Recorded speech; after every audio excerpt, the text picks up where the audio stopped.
did you get here? Welcome back to CWM and University, and today we're going to go inside the classroom and interview real people with real experiences. Come on. Yeah, you. Come on. I said come on. Welcome back to this episode of Inside the Classroom, and today we have Ari, which is a daycare teacher of 1-year-olds, and we're going to get her perspective of inside the classroom. Ari, how are you doing today? Good. How are you? Doing good. We're going to get to know a little bit about you. I want to know, like, educational experience. What did you go to school for, and how did you end up being a daycare teacher? I am currently going to school to be a dental hygienist. Okay. My second year of college, I was looking for a part-time job because I finally had my schedule to where I can work at night. I was literally applying for everything, like anything. It didn't matter what it was. I have experience in like fast food and other stuff like that. But there was this daycare while I was at school. They called me and they was like, "Hey, are you able to like work between these hours?" This was my first time ever having kids that young. But when they called, I was like, "Yeah, sure. Anything, just just work." I ended up doing it for like almost a year, and I just been on and off with it because of school, the semester thing. And I've been doing it since, well, I think that was like spring of 2022.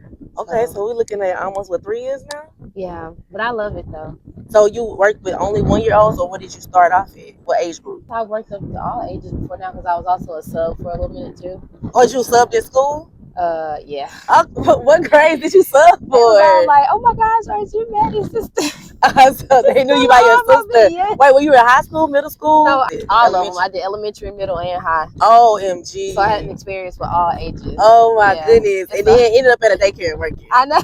Wow. All right, so you mentioned that you've done basically K through 12, and now you're working with 1-year-olds. So you have a vast amount of experience. What age level do you like working with the best, and why? I honestly prefer the babies. I know a lot of people say that they prefer the older kids, but I feel like it's a weird distinction for me to like have some type of authority over the older kids because they know who my sister is, or like, oh, you my friend. Yeah, so it's not that big. And then like I'm little, I'm like this tall, this big, so it just feels weird. And plus, I'm not an authoritative person. I like to help and support more than tell people what to do. And the babies, I think, is teaching me patience because that's something that I always wanted to gain because I don't have any. I don't like to wait for anything at all. Okay, so you're working with the 1-year-olds is teaching you how to be patient. Yes, and just watching them grow up and explore and experience things for the first time themselves. It's cute to me. Okay, so you get to be that, oh, it's my first time,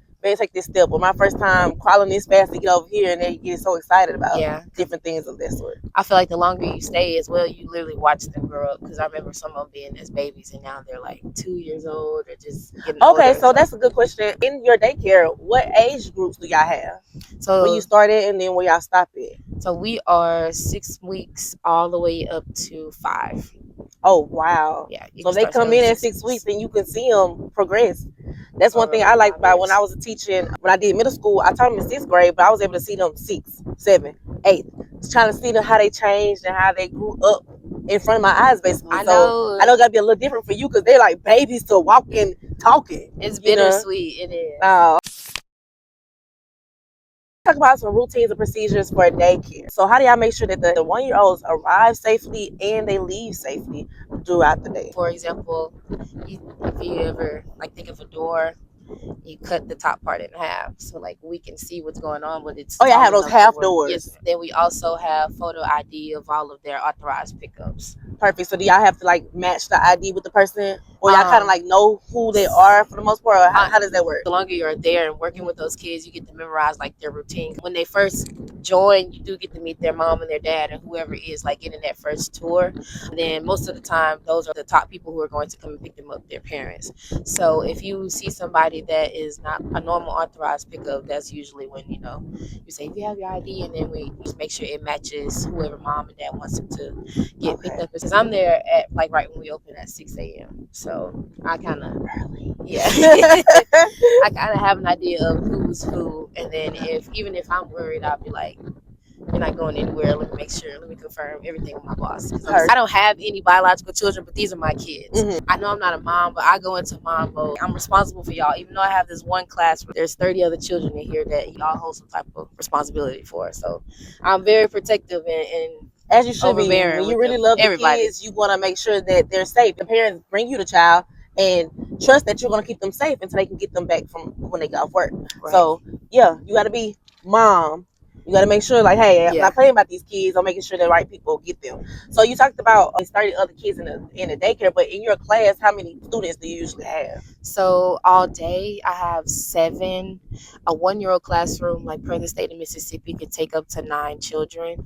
But I also get a few in the afternoon. So on average, I see about 8 to 9. But whenever school is over, a lot of parents are like teachers and people getting out of school too. So they come and get them. So I don't see everybody throughout the day, but my average is 7, about 7. Can you imagine 7 1-year-olds at a time? The other weekend, I had 1-1-year-old, and I was like, okay, yep, here you go, Mom. You can have her back. You say that you just keep these 1-year-olds for the time length that they're 1, and they have to go to the 2-year-old classroom, which is a different class. Right. So what is your focus? What are you teaching these students while they're in your class? Just like I said, I was also teaching myself patience from them. I tried to also teach them patience as well. At that age, they are finally learning how to gain to balance and walk. At that time frame, everything is about exploration. Okay. But because they don't understand the difference between good and bad yet, that's where like the teaching comes in at. As far as like behavioral wise, how to speak, communicate when you're upset, even when you're happy, table etiquette, that's more like the behavior side. But academics, I feel like basic numbers, letters, shapes, colors, So you're telling animal me sounds. at a 1-year-old, you're teaching them numbers, shapes, and colors?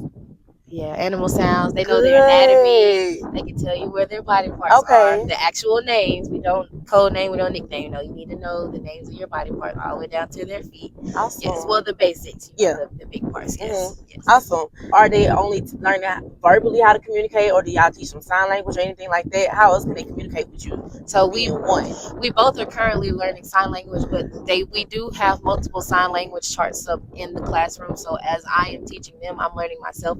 I just learned how to spell my name. And perfect. Sign my name. That has to be fun. I know, like you're learning and teaching them. And so like you're excited, they're excited. Yeah. As well. You're teaching them how to communicate non-verbally and verbally, which helps when they get upset. Like you crying doesn't help me. Right. That's I need to know how to help you. I have to tell them, yes. And I talk to them just like how I would talk to you, to anyone else, because just because they're 1 year old, everyone thinks they're still babies. Yes, they're babies, but they understand twice as much as you really think that they do. They are very smart. They pick up on everything. So that's why you always have to be mindful of what you do and say, because you cannot tell them to get down off something while you're standing on something. And I have to even remind myself that. I'll be standing on a chair to get something I can't reach, but they'll be standing on something exploring. And I'll be like, get down, but they see me standing in the chair. Like, why you gotta tell me to get down? If you're on the chair, I should be doing what you're doing. So they imitate, they copycat. That's how they learn and process the world around them. Careful what you say around these 1-year-olds. They will copy you and repeat. They can speak very well. The little knowledge I do have around 1-year-olds, they have some behavior challenges. And the behavior challenges I've seen before, they like to bite you sometimes. They want to hit you or take something back that they won't, or they start fall out and crying. When you're presented with behavior challenges, what do you do? Like, what's the protocol? Everybody always asks, and this is a long one, I'm sorry, but I feel like I have to give some backstory so people can understand. Okay. So because I didn't go to school for childcare, I cannot diagnose anything. We only can report what we observe. So we're mandatory reporters, meaning we have to report anything that's unsafe, but we cannot diagnose anything. I just want to put that out there because I don't want nobody to be like, she's not a psychologist, so she tell you. No. Yeah, shout out to my best friend, ABA Therapy. Go, Chloe. I love you. Okay, Chloe. Hey, Chloe. One thing I use is I kind of get down to their level and I'm trying to understand what's wrong, because at that age, they can't talk as well, but they are getting to where they're becoming more independent and they can express what is wrong, or a lot of times they tell each other their point. So I'll know somebody in that vicinity over there did it. Yeah, somebody over there did it. And they don't really know about lying a lot, so a lot of times they are telling the truth about what's wrong, getting them to communicate how they feel and what happened. I feel like that deletes a lot of behaviors, tantrums, and patience, waiting until your turn because they don't know how to share as well. Some of them have siblings and they are used to playing with another, but a lot of children that are at home alone with just parents, they don't get to learn that all the time besides being in daycare with their friends. Things like redirection, rewarding good behavior, and also not only telling them something right from wrong, but explaining why it's wrong because they understand. Right now I'm teaching them to say sorry whenever they have behaviors like hitting or kicking or yelling or screaming. And I get onto them so much now that where when they do something, before I intervene, he'll say sorry and like check and see if I heard. And so I'm like, okay, so you understand why this is wrong. You have to say sorry. So yes, that's why I say I talk to them just like this. They're very good at catching on to things that you want them to do, like sitting quietly. They love to wash their hands. They love to be big helpers because there's 7 of them and I have to wrestle with them, get them outside on the playground. So I'll have something for everybody to hold because outside you need wipes, you need tissues, you need water, you need cups. So routines are also good as well to implement like good behavior and to decrease those behaviors that slows the classroom as well. And it's a lot of things that come with them because you're learning them every day as well. Even that's, like they get older, they're different from when they're babies. And they change. Even within that 1 year, they change. You do have to have a heart for it. I feel like everybody don't have that patience for that those younger babies. So it's not for everyone, honestly. When you have to correct their behavior or trying to figure out what's going on with them, you will get down on their level. And I noticed that a lot of with my kids, sometimes teaching middle school, some of my students were tall as me.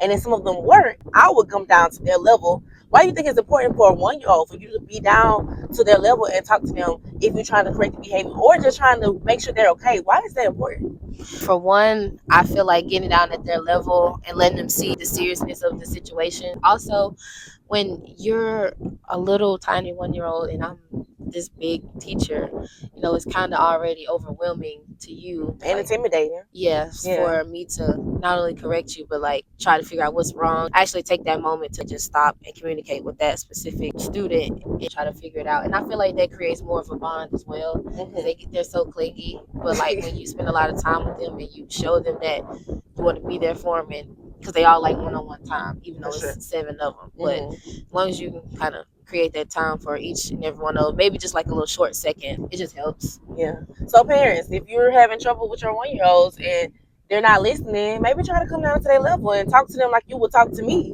But they understand. You can tell by their actions, they're understanding what you're saying to them. How do you communicate with your parents about behavior or any events y'all may have coming up? What are y'all type of communications? Do y'all send emails? Do y'all call, text message? How do y'all communicate with parents? We do have an app that we use that whenever you join the daycare, that's what I talked about earlier about the authorized pickup. Yes. So it's an electronic app, and we use it for sign in, sign out. It has parents' information, child information, allergies, emergency contacts, just the general information you would need if anything were to happen. We use them through iPads, allows the parents to sign in and sign out. It gives the time and the date of everything that has happened throughout the day. Since I have the 1-year-old classroom, by law, they have to be diaper checked every 2 hours. So I log every 2 hours if they were dry or wet or. Oh, good. I didn't know that was a thing. Okay. We send pictures, videos, and to the parents. Yes. So it goes only to the parents. If the parents gets like, if I get a video of my 1-year-old, can I respond to you through that app? Well, not under like the video, but you can send me like a separate message. We can also separately like text the parents. That's how I get a hold of them whenever they need supplies like diapers, wipes, things like that. So perfect. So this is two-way communication, so they can communicate back with y'all through this app, and they get to get updates. How often do y'all see like little pictures and videos of them? The children, they're tired of me because I take pictures all day. I try to at least show them 2 activities that we're doing throughout the day because I feel like just as much as the babies miss mom and dad, they're probably missing them the same. And I just like to show them what we're doing because a lot of people mistake daycare as babysitting, but we're not just in here sitting around. We're learning, we're singing, we're playing, we're building social skills. And I just personally love pictures, so I just be wanting everybody to see what we do. How do parents feel about it? Do they like, hey, stop sending me so many pictures? Or have you got any feedback about the pictures you send? Oh, they all love them. They love all of the pictures. You can screenshot them. You can email them to yourself however you want. It does videos as well, but nobody ever complains. They love them. But the babies, they're tired of me. I don't want any more pictures. No paparazzi. No paparazzi.